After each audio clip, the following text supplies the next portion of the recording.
詠春拳相傳由福建嚴詠春所創立。嚴詠春係福建南田縣人，自幼喪母，由父親嚴義撫養。嚴義係南少林俗家弟子，師承少林高人苗順。係嘉慶年間，武林高人五枚師太雲遊至廣東九連山，嚴義帶詠春拜見師太。師太非常鍾意詠春，並收佢為徒，傳授南少林絕學內家拳。有一日，詠春喺湖邊練功嘅時候，見到一隻白鶴同一條毒蛇喺度交手。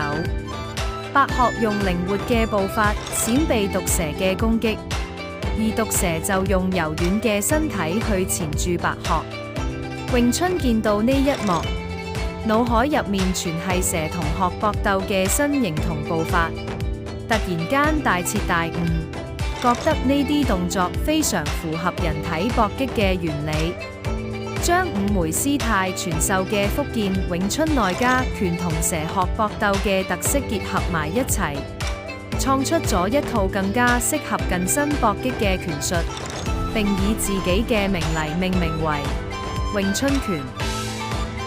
詠春拳講求含胸撥背、收腹提肛、沉肩落膊、收巴頂頭正中嘅身形，以及手中用中、手勢歸中、爪不離勒、手不離中門嘅手型。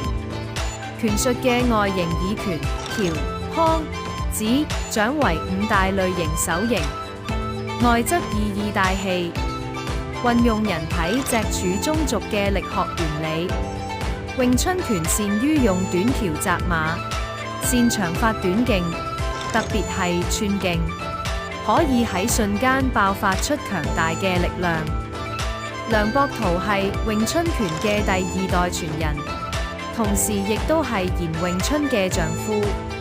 傳說有一次，梁博圖偶然間見到嚴詠春喺豆腐鋪度練拳，俾佢嘅拳法深深吸引。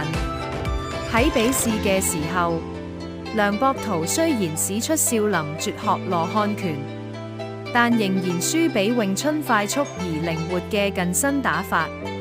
之後，梁博圖向嚴義提親，入贅嚴家，並且專心跟隨詠春學習拳法。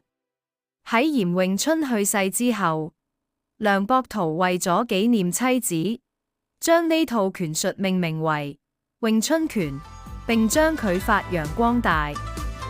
後來，梁博圖年老時經常去睇粵劇。有一次，瓊花會館戲班嘅伶人黃華寶、陸錦同高老忠乘坐紅船嚟到演出，梁博圖俾佢哋嘅演技深深感動。經人介紹之後，梁博圖將黃華寶、陸錦同高老忠收入為入室弟子，呢三人就成為咗詠春拳嘅第三代傳人。從此，詠春拳喺紅船上開始向嶺南地區傳播開去。瓊花會館位於佛山碼頭，係粵劇嘅發源地之一。會館分三進，第一進係鐘鼓同可拆可搭嘅舞台。第二進係瓊花宮大殿，第三進係會所。會館入面設有八和堂，分別統管唔同嘅戲班，形成咗各種唔同嘅風格同流派。紅船戲班經常搭乘紅色嘅戲船去各地巡演，船身油成紅色，船頭有龍嘅圖案，船尾有鳳凰嘅圖案，非常顯眼同醒目。